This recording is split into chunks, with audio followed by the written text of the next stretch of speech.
Today we're taking a look at this new screen that has a case attached to it.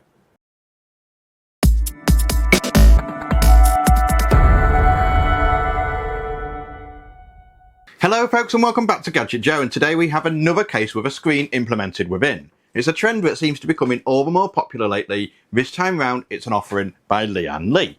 Yes, this is actually a Lian Li case, and this bit on the front is actually a mesh panel, rather than the fish tank glass style we usually see on the O11s that have absolutely flooded the market. This is the Lian Li Lancool 207 Digital Edition. Alright, let's get into the nitty gritty. First off, just look at this thing. The Lancool 207 keeps that sleek, minimalistic Lian Li aesthetic we all love, with tempered glass on the side, which I've removed for this video, and plenty of mesh for airflow. But the star of the show, the absolute showstopper, is this 6-inch LCD screen integrated right into the front panel. Now this isn't the first time we've seen a case with a screen on it, of course. I recently reviewed the Height Y70 Touch case on the channel that featured a tall, full-length, skinny touchscreen on the front of the case. But that was, and still is, wildly expensive. There's lots of other cases on the market too with screens, all with their own implementation ideas and designs, and to be honest, as long as they can keep it like Lian Li have, with an affordable price point, it's something I can get behind. This 207 digital case is available to buy for just shy of £100, which is fantastic value, especially when you see some of the Lian Li expertise implemented into it shortly in the video. And of course, that very useful and tasteful screen on the bottom.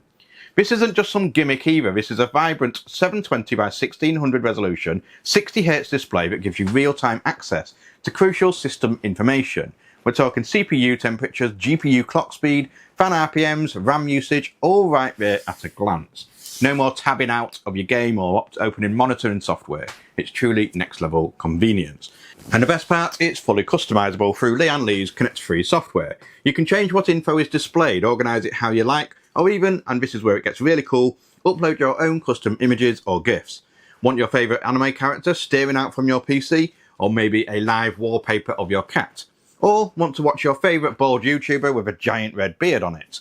The possibilities are endless. It even functions as a secondary display for certain applications, which is wild. It's plenty bright too, rated at 500 nits, which is super bright for a small display like this. I reviewed full-size monitors with lower brightness than that.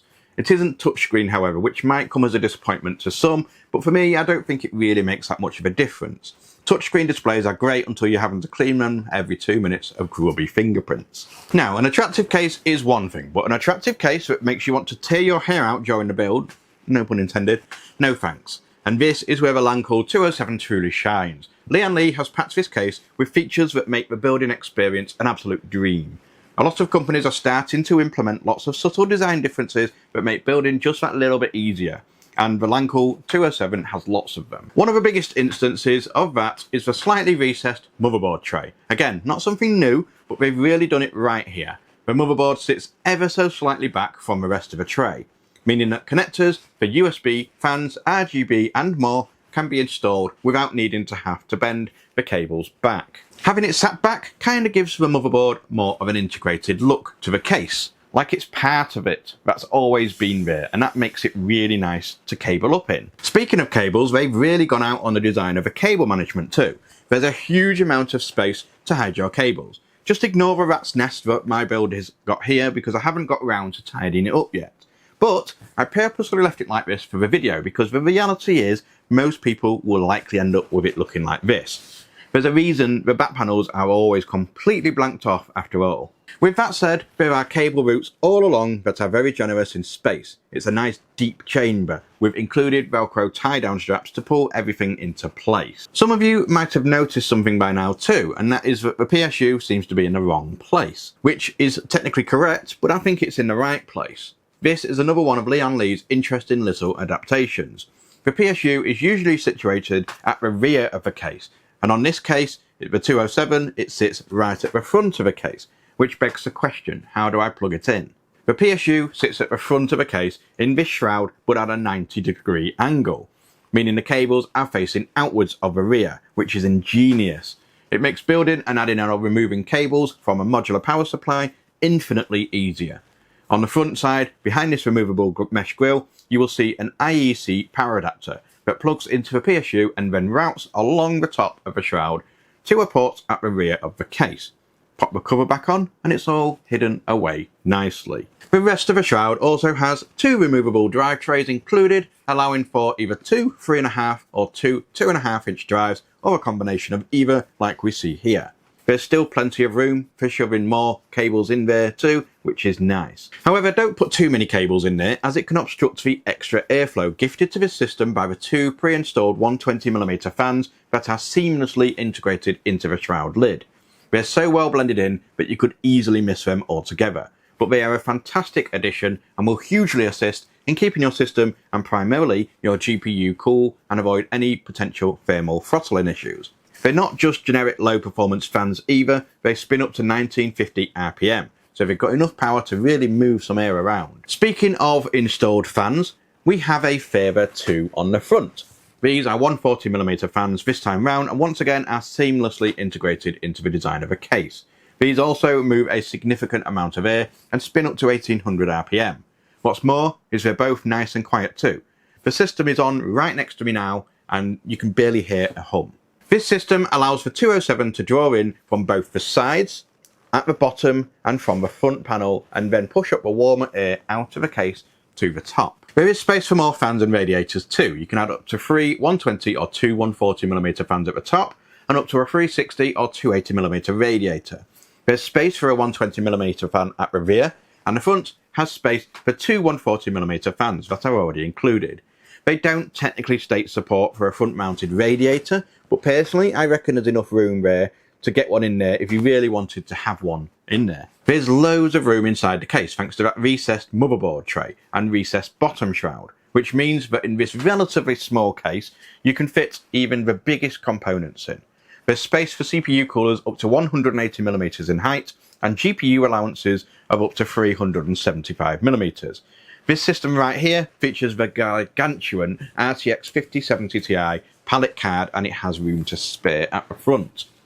Motherboard wise, it has support for ITX, M-ATX and finally ATX. It won't support eATX boards however due to that recessed tray. It does have a rather handy little GPU support bracket built in too for the bigger cards. Unfortunately, bigger things usually suffer with a bit of sag and need that bit of support. It's adjustable too, so it can cater for any size card. That screen is powered by a single USB 9 pin, but can be connected straight to your motherboard. No additional SATA power, HDMI or display port needed, which is very handy. They do include an additional 9 pin to Type A adapter too, if you don't have a spare 9 pin available on your motherboard, so that you can plug it directly into the rear of your motherboard. They even include a modified little section cutout so that you can route the cable through too. Speaking of I/O, the 207 features a somewhat simple I/O panel at the top of the front, with two USB 3 ports, a power button, a 3.5mm audio jack, and finally a Type-C port. One of the other little implementations that Lian Li have put into this case is a completely toolless panel design. They take advantage of magnets and push pins to hold the panels into place. All of them can be removed with just one finger with ease. The magnets and connectors feel nice and strong too, so there's no concern about them coming loose. The front panel has an additional removable panel that doubles as the dust filter. The tempered glass panel removes and is separate to the bottom mesh panel too, which for some reason is the only panel that has thumb screws to hold it in. Now I'm assuming that it's because it's holding the glass, but for some reason I don't know why they've added that and not implemented something else. So with all that in mind, what are my thoughts on the Lancool 207 digital case and what are the pros and cons? Let's start with the pros. It's super clean looking, it's nice and compact and understated, meaning it will fit in any environment whether a gamer's setup or an office PC. The recessed motherboard tray allows for extra room inside the case and makes building in it super simple. Having a front mounted PSU at an angle is a genius move. Having this much access to the rear panel of a PSU is fantastic and makes it just look so much cleaner. The toolless panel design is fantastic. Not only does it look cleaner and more aesthetically pleasing than loads of random thumb screws sticking out of it, it makes building in it easier too. Those integrated fans in the PSU shroud for additional cooling for the graphics card is a very welcome addition, and it's an area that people often forget about when installing fans too. The included fans in general, they're solid performing fans that look seamless with the whole design. And of course the showpiece of the entire case, that is that front mounted 6-inch screen at the bottom. It's a real showpiece and it's surprisingly functional, nice and bright and vibrant, and it's just a handy tool to have.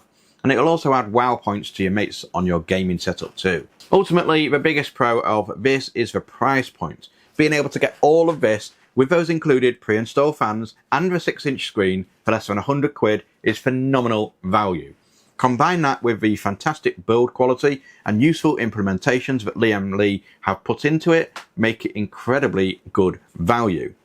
Now let's take a look at the cons of the Lian Li Lancool 207 Digital.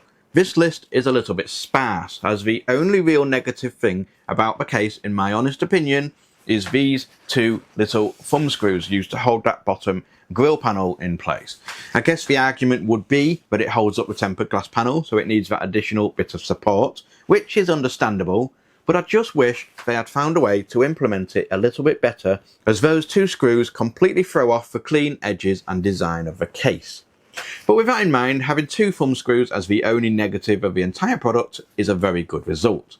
The Lancool 207 Digital is a fantastic case. It was super easy to build in, the added implementations really do provide useful, it's clean looking, smart, understated but bold, nice and compact and stylish. The screen is a fantastic little addition and it's infinitely useful too.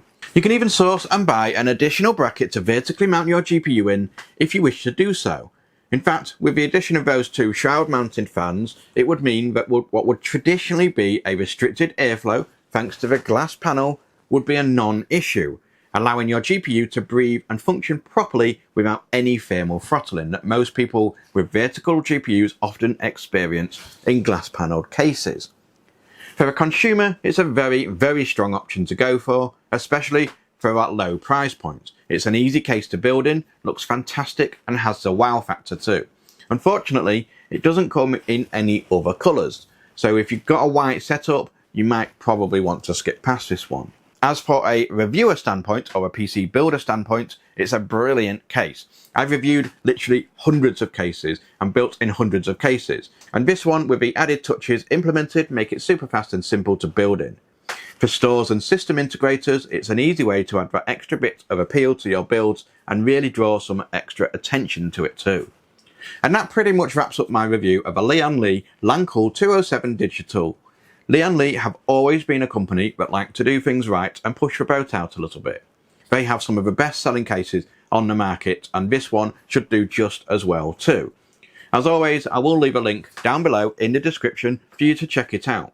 Whilst you're there, don't forget to smash those like and subscribe buttons for more like this. And that's it for me for now, and I'll see you in the next one. Goodbye.